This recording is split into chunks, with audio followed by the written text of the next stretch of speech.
So it's finally that time of the time of the year where we break out the old mock draft simulator and we start going through mock drafts. Now, if you've never joined me for a mock draft, you don't know how I do mock drafts on this channel. I have a different approach. A lot of people go on, they do the mock drafts, and they're trying to predict what the Browns are going to do or trying to say this is the best path for the Browns are going to do. What I like to do with mock drafts is use them as they were originally intended, as a exercise.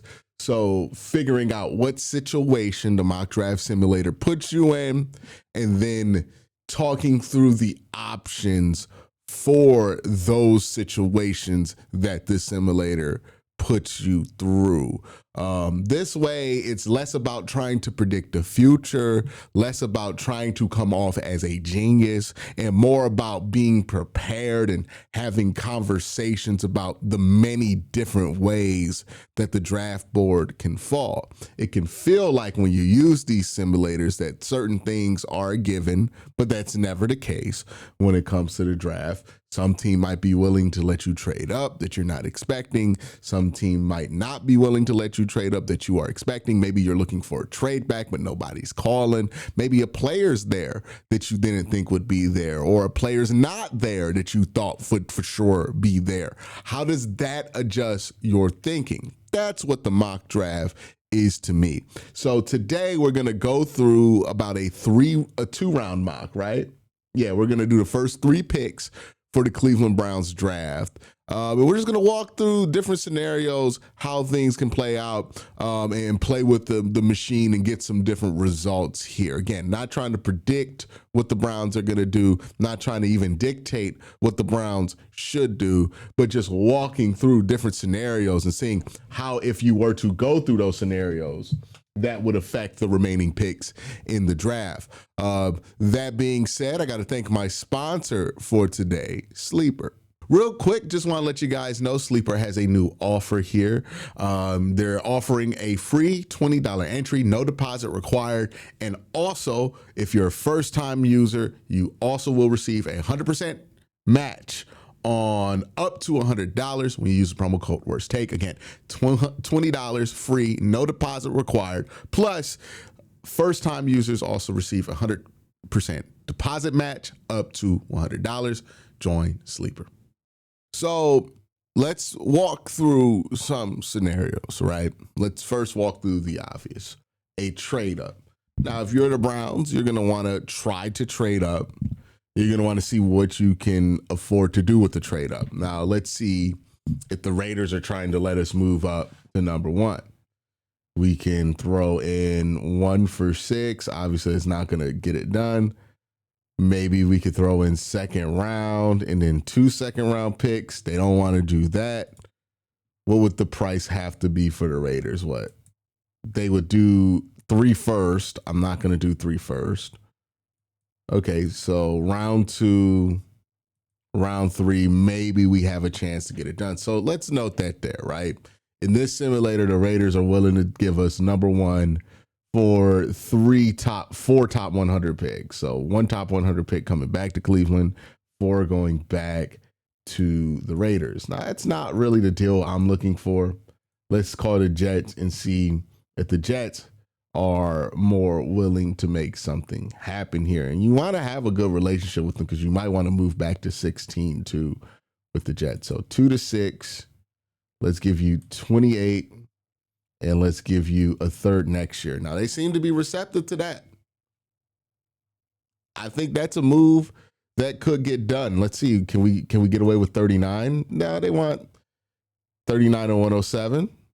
You know, maybe it looks like that, right? 39, 107, you keep your extra first-round pick. However it is that you want to operate, right? You could move this up from a 3rd to a 2nd and get the deal done. So if you're willing to give up next year's 2nd, this year's 2nd, and a 1st, that could possibly work out for you. You would have 2 first-round picks in this year's draft, retain your first-round pick next year, and just not have a 2nd-round pick next year. I think this makes a ton of sense. So I'm going to pull the trigger on it. Let's go through the scenario where we pull the trigger on this. Offered it, they accepted it. So we get the number 2 pick for 639 and a second round pick. Now, how does this affect the rest of the draft? Well, let's see, right? We start the draft. They take Mendoza. We take Dante Moore. Now we're going to jump to 28. Now let's kind of see what works here, right? Peter Woods gone. Ruben Bain gone. We're going to watch the board here. I'm going to slow it down because we're doing so little picks here. David Bailey, Carnell Tate, Makai Lemon, Sonny Styles, Kendrick Fall, Caleb Muir, Masor Delaware. All right, we're getting to a point to where it's like, hey, you might want to move up, because who I would be targeting here is Francis Maunoga, who is not been taken yet. So let's see who has tackle as a need coming up before Cleveland. Just Pittsburgh. Let's see what it would take with Dallas to move up to 20 to 28. Can we do it with a couple of fifths and then maybe a fifth next year? They're not going to bite on that. What would they want? Okay, so we're talking about a fourth just to even get the conversation going, with 2 fourths to even get it done. Don't know if that's worth it to me. Let's call Carolina and see what Carolina's on. 1928. See here if we could move up with 139 and then Houston's fifth next year. Okay, so we'll just sit and wait. We'll sit and wait. Hopefully Malega's there at 28. If he's not there, then we'll probably just go best wide receiver, more than likely. But let's resume here. So trade up from 28 to 19 or 20 is expensive. Donald, yeah, okay. Green Bay took our guy here, Francis. Cassius Howe, KC Concepciones. It's a little bit of a run here. TJ Parker, Caleb Lomu. Lomu going there hurts. So now we're kind of left with Caden Proctor, CJ Allen, Christian Milner. The thing with Proctor is I think Proctor's a good player, great athlete. Some people think he should go to guard. He's real physical. I think he has good feet. He's not the quickest guy in the world, but he's also really young here, right? We're talking about somebody at 20 years old. Decent year, struggled against some opponents here, but I thought he did really well against South Carolina. I probably lean Caleb Proctor here if this is what the board looks like. If this is what we're talking about the board looking like, we can go Caleb Proctor here. Try him out at tackle. Let him compete with DeJuan Jones or if you sign Rasheed Walker, right? Let's imagine the Browns sign Rasheed Walker. They sign Tyler Lindenbaum. They have a great free agency, right? Then you can slot Caleb Proctor in there at guard. I think you feel pretty good at Proctor at guard. And I think you feel really good about that left side of the offensive line. You would have DeJuan on the right side, and then probably bringing back Tevin Jenkins on the other side of that guard. And I think you have a pretty physical interior line there, right? With Tevin Jenkins, Tyler Lindenbaum, and Caleb Proctor. So I like Proctor here. I think I'm going to go Proctor here.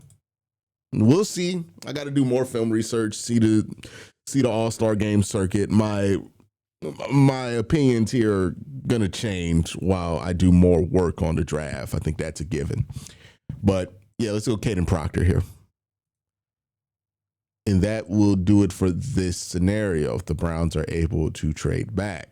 Let's speed through. So I don't think people will be too upset at this, right? You end up only giving up 2 extra seconds to move up to number 2. You draft somebody you think could be your quarterback of the future. And then at pick 28, you get somebody who I don't think is going to be a tackle in the NFL. But I do think is going to be a guard at the very least, a pretty talented guard. So you get that. I think that is a combination that will work out for a lot of people. But let's do another scenario here. This time we're gonna crank up some randomness here, right? Let's crank up randomness here. Let's get some random results.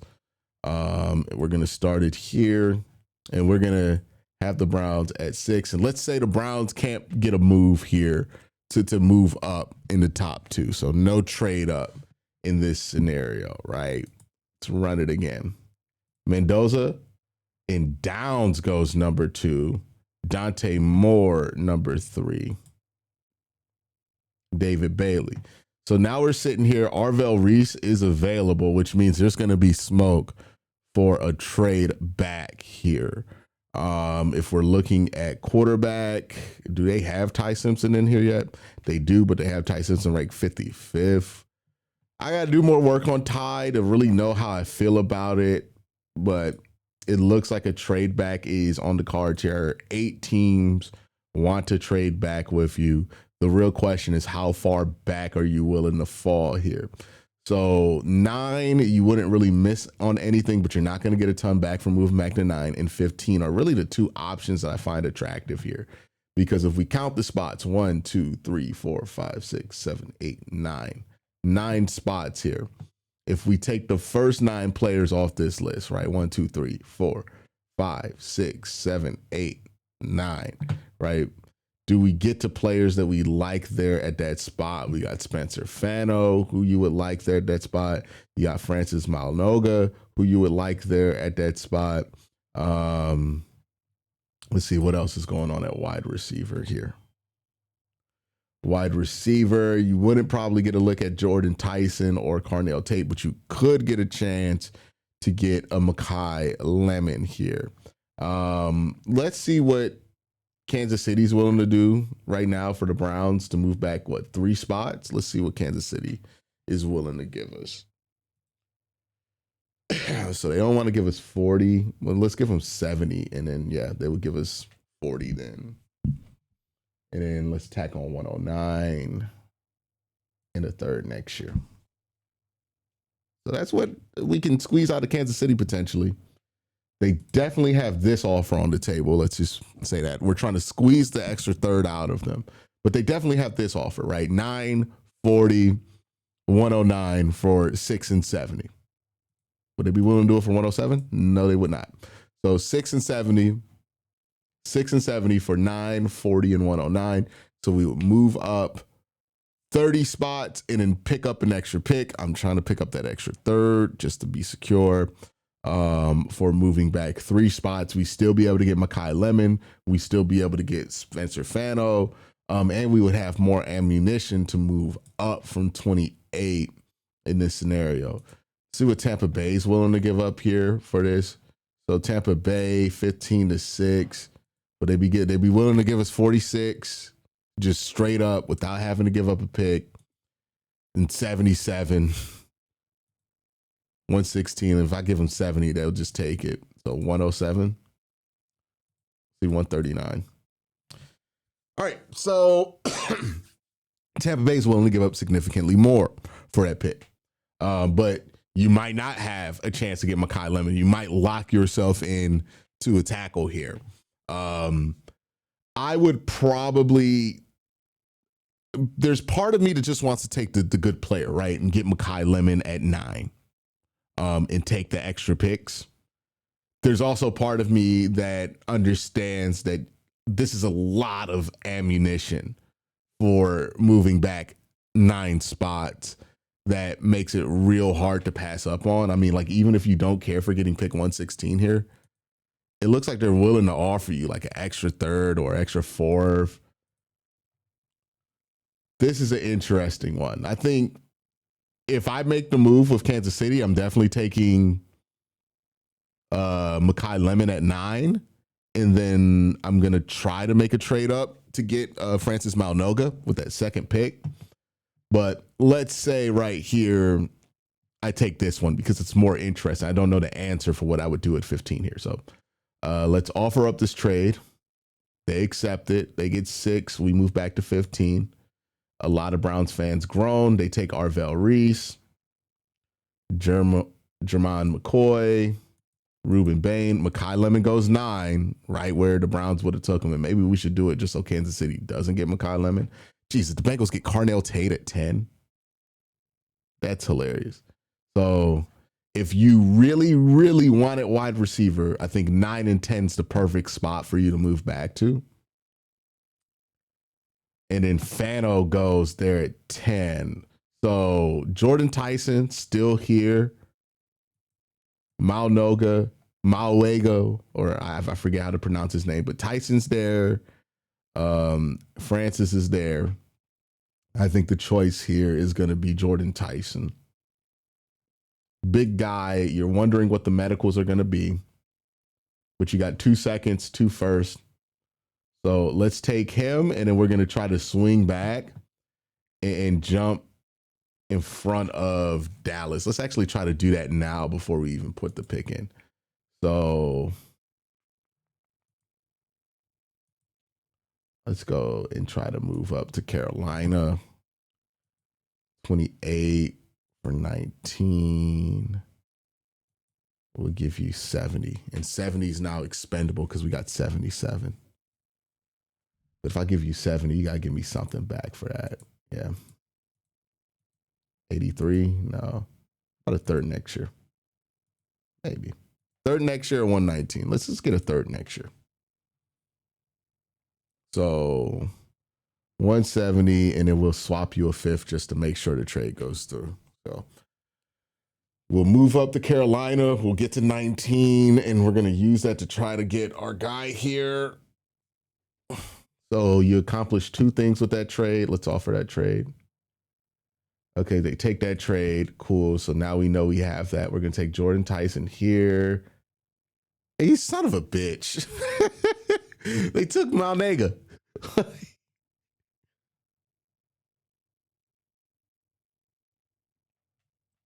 Son of a bitch. They took the guy. They took Francis. All right, Francis is gone there, though. I don't mind going Ione here. Let's go Ione here.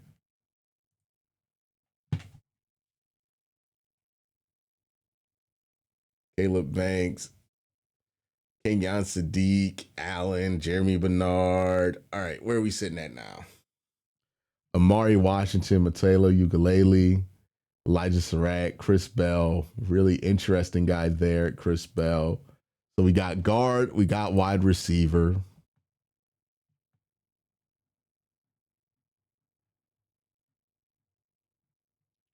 I would assume maybe, let's see what else.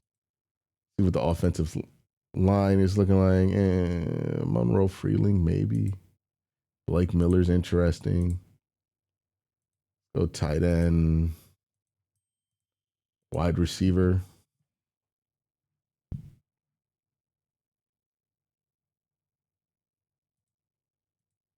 All right, let's go Chris Bell here and continue to build this wide receiver core. And then let's take Ty Simpson for the fun. All right, Ty Simpson there. And then we'll end out this scenario. And that's what this scenario looks like. A trade back. You get Ty Simpson, Chris Bell, Ione, and Jordan Tyson. What do you think about this one? All right, let's run our last scenario of the day here, right? We did a trade up. We did a chaotic sit at 6 scenario. Let's just do a normal sit at 6, sit at pick 28 right now and see where that takes us, right? Let's see where we're at. So, yeah, we're just going to pick straight up here. Mendoza, Moore, Downs, Reese, Bain. All right. So let's assume we're not trading back and we're sticking at 6. Question becomes wide receiver or O-line, right? Is Makai Lemon, who I think is a really fun player. I don't know if you're comfortable taking him at 6 because I do think there's limited ability for him to be a top wide receiver. I think he's a good wide receiver, but I don't think he's a wide receiver 1. I think if we're looking at guys with wide receiver 1 potential, We're talking about Jordan Tyson, who is the brother of Jalen Tyson, who's on the Cavs right now. Redshirt junior, so he's 22, 23 years old, 6'2", 200 pounds. He has that big size that you want. Got injured this year. The production was there last year. He got injured last year, I think so too. When he's out there, really good. The contested catch rate isn't what you want. But the receiving grade's really high. Great versus man coverage, able to get separation, pretty good wide receiver.